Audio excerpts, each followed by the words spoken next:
11 మనకు కొత్త సంవత్సరంలో మొదటి అమావాస్య. ఈ అమావాస్య తిథి రోజున మర్చిపోకుండా కొడుకులు ఉన్నవారు 7 గంటల 15 నిమిషాల లోపు ఈ పరిహారం గనక చేసినట్లయితే వారికి సంవత్సరం పొడుగునా రాజయోగం పడుతుందండి. అలానే కాకుండా పిల్లల భవిష్యత్తు బావుంటుందని చెప్పి పండితులు చెప్తున్నారు. కాబట్టి ఏంటంటే కొడుకులు ఉన్నవాళ్ళు ఖచ్చితంగా ఈ పరిహారం చేయండి. దీన్ని చేయడం వలన ఏంటంటే పిల్లలపైన ఏదైనా చెడు ప్రభావం ఉంటే అది వెళ్ళిపోవడానికి మాక్సిమం అవకాశం ఉంటుందండి. కాబట్టి ఈ విధంగా ఆచరించి చూడండి. మనకి జనవరి నెలలో మొదటి అమావాస్య, అందులోనూ గురువారము 11వ తేదీన వస్తుందండి. ఈ అమావాస్య చాలా పవర్‌ఫుల్. ఏంటంటే సంక్రాంతి పండగకు ముందు వస్తుంది కాబట్టి మనకి చాలా మంచిదండి. ఏదైనా సరే మగ పిల్లలకు కీడు అనేది ఉంటుంది కదా! అది తొలగిపోవడానికి వాడిపైన ఉండేటువంటి చెడు వెళ్ళిపోవడానికి ఈ పరిహారం అనేది చాలా చక్కగా ఉపయోగపడుతుంది. కాబట్టి దీన్ని ఆచరించి చూడండి. ఈ విధంగా చేయడం వలన ఏంటంటే మన పిల్లల భవిష్యత్తు ఎదుగుదల అంతా బావుంటుందండి. చాలా మంచి జరుగుతుందని చెప్పాలి. కాబట్టి తప్పకుండా ఈ విధంగా చేయాలి. దీన్ని ఎలా చేయాలి? ఎలా చేస్తే ఎలాంటి శుభ ఫలితాలు కలుగుతాయి? పిల్లల భవిష్యత్తు ఎలా ఉంటుంది అనేది మనం క్లియర్‌గా తెలుసుకుందామండి.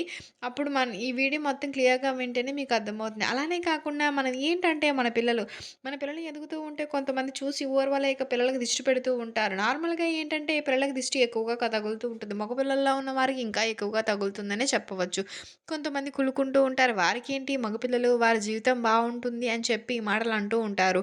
అదంతా కూడా ఏంటంటే పిల్లలపైన ప్రభావం పడి పిల్లల పైన చాలా వరకు ఎదుగుదల అనేది ఆగిపోతుందండి. సంపాదించేవారు అని చెప్పి ఎప్పుడు ఏడుస్తూ ఉంటారు. మగపిల్లల ఉన్న తల్లిదండ్రుల పైన కానీ ఇలా ఈ పిల్లల పైన ఏడుస్తూ ఉంటారు కదా! అలా ఏడుపుల తొలగిపోవడానికి మాక్సిమం ఏంటంటే మనకు ఉపయోగపడేటువంటి పరిహారం. అలానే కాకుండా పిల్లలకు ఏదైనా చెడు ప్రభావం ఉంటే దాని నుంచి కూడా బయటపడటానికి కూడా ఉపయోగపడుతుంది. కాబట్టి ఖచ్చితంగా ఈ అమావాస్య గురువారంతో కూడా కలిసి వస్తుంది. 11వ తేదీ గురువారం రోజున సాయంత్రం 7 గంటల 15 నిమిషాల లోపు ఈ పరిహారం చేసుకోవాలండి. అలా గనక చేసినట్లయితే మంచి రిజల్ట్ వస్తుంది.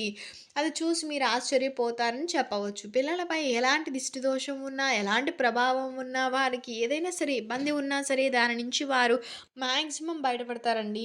కాబట్టి తప్పకుండా ఇది ఆచరించి చూడండి. ఏంటంటే ప్రతి నెలలో అమావాస్య వస్తుంది. ఈ అమావాస్య కొత్తదా అంటే ఈ సంవత్సరానికి మొదటిది.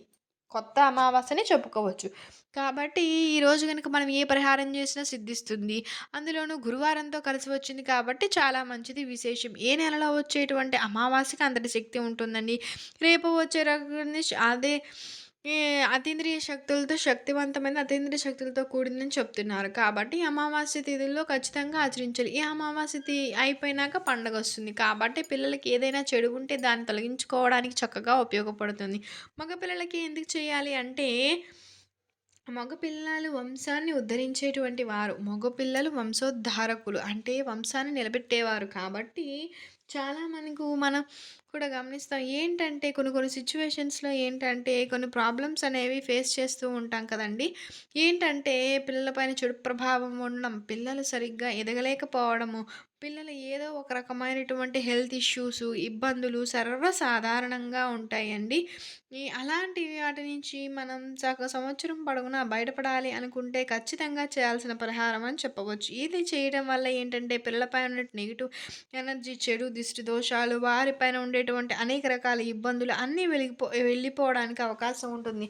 పిల్లలపై ఎలాంటి ప్రభావం లేకపోతేనే పిల్లలు హాయిగా ఉంటారు. హెల్త్ ఇష్యూస్ కానీ, పిల్లలు ఎలాంటి ఇబ్బంది అనేది రాదు. ఒక పైన వారి పైన ఏదైనా ఉంది అంటే పిల్లలు ఎప్పుడు ఏదో హెల్త్ ఇష్యూస్ వస్తూనే ఉంటాయి. అనుకోకుండా హాస్పిటల్స్‌కి బోలెడన్ని డబ్బులు 15 రోజులకు ఒకసారి హాస్పిటల్‌కి తిరుగుతూనే ఉంటాం. సమస్య ఏమీ ఉండదు. ఇలాంటివన్నీ ఎదుర్కొంటూ ఉంటాం. ఇలాంటి వాటి నుంచి బయటపడడానికి అమావాస్య పరిహారం అనేది బాగా ఉపయోగపడుతుంది. అమావాస్య రోజు ఈరోజు ఇది చేస్తే ఎంతటి భయంకరమైనటువంటి చెడు శక్తి ఉన్నా సరే దానిని వెళ్ళగొట్టడానికి అమావాస్య అనేది చాలా బాగా ఉపయోగపడుతుంది. కాబట్టి అమావాస్య రోజు చేయాలి. అది కూడా ఇంకొక విషయం ఏంటంటే మన పూర్వకాలంలో పూర్వీకులు అమావాస్యకు చాలా ప్రాధాన్యత ఇచ్చేవాళ్ళండి. ఎందుకంటే అమావాస్య కేవలం మంచిని తెచ్చిపెట్టడానికి మాత్రం ఉపయోగించుకోవచ్చు. చెడుని తీసేయడానికి కూడా ఉపయోగించుకోవచ్చు. అమావాస్యని మనం ఎలా ఉపయోగించుకుంటే మనకు అలా ఉపయోగపడుతుంది. కానీ మాక్సిమం చెడుని తీసేసి మంచిని తెచ్చిపెట్టుకోవడానికి చాలా మంచిగా ఉపయోగపడుతుంది. కాబట్టి అమావాస్య రోజున ఏ పరిహారం చేసినా బాగా కలిసొస్తుందని చెప్పి పండితులు చెప్తున్నారండి. అందువలన ఆచరించి చూడండి. మనకి మగ పిల్లలు ఉంటారు కదా! పిల్లలకి దిష్టి తొలగిపోవాలి అన్నా, పిల్లలకి చెడు పోవాలి అన్నా, పిల్లలకు ఈ పరిహారం చేసి చూడండి. మొదటి పరిహారం వచ్చేసి కొబ్బరికాయ పరిహారం అండి. కొబ్బరికాయలో అమృతం దాగి ఉంటుంది. అంటే కొబ్బరికాయలో నీళ్ళు అమృతంతో సమానం కాబట్టి కొబ్బరికాయని మనం దేవునికి కొట్టడానికి, దిష్టి తీయడానికి కూడా మనం కొబ్బరికాయని ఉపయోగించుకుంటూ ఉంటామండి. కాబట్టి ఏంటంటే పిల్లలు ఎక్కువగా ఇబ్బంది పడుతున్నారు. ఎప్పుడు చూసినా కూడా నీరసంగా ప్రతిదానికి ఇబ్బంది పడుతూ ఆరోగ్య సమస్యలొస్తున్నాయి అనుకునేవారు ఏం చేయాలి అంటే అమావాస్య తిథి రోజున సాయంత్రం 7 గంటల 2 నిమిషాల నుంచి 7 గంటల 15 నిమిషాలు 7 గంటల 15 నిమిషాలు అలా ఇంకొంచెం ఈవినింగ్ అయిన తర్వాత పిల్లల్ని ఉంచి పడమర వైపుకు ఉంచాలి. మొఖం ఉండాలండి. అలా నించోపెట్టి కొబ్బరికాయతో మీరు దిష్టి తీసేయండి. దిష్టి గుర్తుపెట్టుకోండి ఒక్కొక్కరు ఒక్కొక్కలా దిష్టి తీస్తూ ఉంటారు. అందరూ ఒకలా దిష్టి తీయరు. అలానే కాకుండా ఇంకొక విషయం ఏంటంటే మన ప్రాంతాన్ని బట్టి ఏ విధంగా దిష్టి తీసుకున్నా సరే కొబ్బరికాయతో తీసుకుంటే చాలా మంచిదండి. కొబ్బరికాయతో దిష్టి ఎలా తీస్తారు అంతగా రాదనుకునేవారు ఏంటంటే 11 సార్లు తల చుట్టూ తిప్పి కొబ్బరికాయ పడాలి. కొట్టకూడదండి. కొబ్బరికాయ ఎక్కడ పడాలని పారే నీళ్ళల్లో మాత్రమే వేయాలి. పారే నీళ్ళల్లో వేస్తే ఏమవుతుందంటే పిల్లలపై చెడు ప్రభావం అంతా కూడా ఆ నీటితో అంటే కొబ్బరికాయలో తెలుపు ఉంటుంది కదా! లోపలి భాగము, ఆ వాటర్ అదంతా కూడా ఏంటంటే పిల్లల్లో ఉన్నటువంటి చెడుని తీసేసుకుంటుంది. అలా తీసుకున్నప్పుడు ఏంటంటే పిల్లల భవిష్యత్తు బావుంటుంది. పిల్లలపై ఎలాంటి చెడు ప్రభావం ఉండదు. చక్కని యోగం ప్రాప్తిస్తుంది. అలానే కాకుండా ఎదుగుదలతో పాటు అనారోగ్య సమస్యలనేవి తొలగిపోయి ఆరోగ్య ప్రాప్తి అనేది కలుగుతుందండి. ఇంక పిల్లలు చాలా హ్యాపీగా ఉంటారు. ఈ పరిహారం చేసిన తర్వాత చిన్న పిల్లలు చాలా తేలికగా ఉంటారు. చురుగ్గా ఉంటారు. దీనికి తిరుగు కూడా ఉండదండి. పిల్లలకి చాలా మందికి పిల్లలకి చేయొచ్చండి. కొంచెం పెద్దవాళ్ళైనా చేసుకోవచ్చండి. ఇది కొబ్బరికాయతో అమావాస్య తిథి రోజున దిష్టి తీసుకోవడం. ఇది ఒక రకంగా చెప్పాలంటే దుష్ట శక్తిని బయటకు పంపిస్తున్నామండి. మన పిల్లల దగ్గర నుండి ఒక దుష్ట శక్తిని మనం అంటే నెగెటివ్ ఎనర్జీని బయటకు పంపించే వాళ్ళం అవుతున్నామండి. ఈ విధంగా ఆచరించండి. ఆచరించి మంచి ఫలితం పొంది చూడండి. ఈ కొబ్బరికాయ పారే నీరు లేకపోతే ఎక్కడైనా సరే దూరంగా పచ్చని మొక్కల్లో పడేసేయండి. కానీ ఆ కొబ్బరికాయని కొట్టకూడదు. కొట్టామంటే అది మనకి ఫలితం రాదు. ఎందుకంటే దిష్టి తీస్తాం కాబట్టి ఇంట్లోనే దిష్టి తీస్తాము. తీసిన తర్వాత కొబ్బరికాయని మన ఇంట్లో కొట్టుకుంటే మన ఇంట్లోనే ఉండిపోతుంది చెడు శక్తి. మళ్ళీ పిల్లలకే వస్తుంది. కాబట్టి ఏంటంటే కొబ్బరికాయని చక్కగా 11 సార్లు తల చుట్టూతా తిప్పేసుకొని తీసుకెళ్ళి పారే నీటిలో పడేసుకున్నామనుకోండి, పిల్లల్లో ఉన్నటువంటి భయంకరమైన సమస్య తొలగిపోవడానికి అవకాశం ఉంటుంది. కాబట్టి మగపిల్లలు ఉన్న తల్లులు ఖచ్చితంగా పరిహారం చేసి చూడండి. చేసిన తర్వాత ఏంటంటే తప్పనిసరిగా ఆశ్చర్యపోతారని అంత మంచి రిజల్ట్ వస్తుంది. కళ్ళతో మీరే బాగా అబ్జర్వ్ చేస్తారండి. తర్వాత పిల్లలకి కాళ్ళు, చేతులు కడిగేసి డ్రెస్ చేంజ్ చేసేసుకోండి. ఇలా చాలా మంచి జరుగుతుందండి. ఖచ్చితంగా ఆచరించి చూడండి. పిల్లలు ఎంత ఇబ్బంది పెడుతున్నా, ఎంత మారాన్ చేస్తున్నా ఇదంతా చేసిన తర్వాత చాలా ఫ్రీ అయిపోతారండి పిల్లలు. అప్పుడు ఏంటంటే నెక్స్ట్ ఇంకొక పరిహారం ఇంకొకటేంటంటే పిల్లలు మనం ఎక్కడికైనా ఎళ్ళొస్తే పిల్లలకి అస్సలు పడదు. చాలా ఇబ్బంది పడతారు. ఏడుస్తూ ఉంటారు, విసిగిస్తూ ఉంటారు. ఎక్కడికైనా బయటకి తీసుకెళ్ళాలంటే ఏం చేస్తున్నారు వాళ్ళకే అర్థం కాదు. ఒక రకంగా చాలా ఇబ్బంది పడిపోతూ ఉంటారు. ఇంటికి వెళ్ళినా, తిరిగి వచ్చినా, వేరే వాళ్ళ ఇంటికి వెళ్ళి తిరిగి వచ్చినా అస్సలు పడదు. ఎందుకలా జరుగుతుంది అంటే కొన్ని కొన్ని సిట్యుయేషన్స్‌లో మాకు కూడా అలానే ఉంటుందని చెప్పి బాధపడేవన్నట్లయితే ఇది అమావాస్య రోజున ఈ 11వ తారీఖుని కలిసి వస్తున్న అమావాస్య రోజునే చెప్పిన 7 గంటల నుంచి ఈ 7 గంటల 15 నిమిషాల సమయంలో పర్టిక్యులర్‌గా చూసుకున్న అది కొంచెం బావుంది. ఇక అవకాశం లేకపోతే నైట్ ఎప్పుడైనా ఈ 9 లోపు చేసుకోవచ్చు. వేరే వాళ్ళ ఇంటికి వెళ్ళి పడుకుందాం అనుకునేటప్పుడు ఏం చేస్తారంటే, ఒక గుడ్డు మీద ఇంటూ మార్క్ వేసేసి పిల్లలకి దిష్టి తీసేసి కోడిగుడ్డుని పగలగొట్టుకోకుండా ఒక చోట వదిలేసి రండి.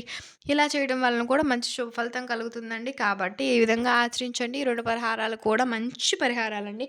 పిల్లలకి చాలా బాగా ఉపయోగపడతాయి. దిష్టి పరంగా కూడా ఈ 2 పరిహారాలు చక్కగా సిద్ధిస్తాయి. కాబట్టి మంచిగా ఆచరించి మంచి శుభ ఫలితాలు పొంది మీ జీవితాన్ని మార్చుకోండి. మీ అమావాస్య రోజున ఈ పరిహారం గనక చేసినట్లయితే ఇది సంవత్సరంలో వచ్చేటువంటి మొదటి అమావాస్య కాబట్టి ఈ రోజున చేసుకున్నట్లయితే మంచి రిజల్ట్ వస్తుందండి. అమావాస్య అతీంద్రియ శక్తులతో కూడి వస్తుంది కాబట్టి ఈరోజు ఏ పరిహారం చేసినా, ఏ పని చేసినా మనకి తప్పనిసరిగా ఫలిస్తుంది. అమావాస్య అంటేనే మనకి నార్మల్‌గా మంచి రోజుగా భావిస్తూ ఉంటాం. కొంతమందికి అమావాస్య వచ్చిందంటే భయపడతారు గానీ, భయపడాల్సిన అవసరం లేదండి. మనం చెడుని తీసేసి, మంచిని తెచ్చిపెట్టుకొని మన జీవితాన్ని బాగు చేసుకోవడానికి దేవుడు మనకిస్తున్నటువంటి అవకాశం అనుకోండి. అదే ఈ అమావాస్య అని చెప్పి శాస్త్రాలు చెప్తున్నాయి కాబట్టి, మీరు ఖచ్చితంగా ఆచరించి చూడండి. ఆచరించి మంచి ఫలితం పొందండి. గుర్తుపెట్టుకోండి మగపిల్లలు అని కాదండి. అందరి పిల్లలకి చేసుకోండి. ఎందుకంటే ఆడపిల్లలు కూడా చాలా ఇబ్బంది పడుతూనే ఉంటారు. పిల్లలందరికీ చేసుకోవచ్చండి. పిల్లలకి చేసుకుంటే మంచిది.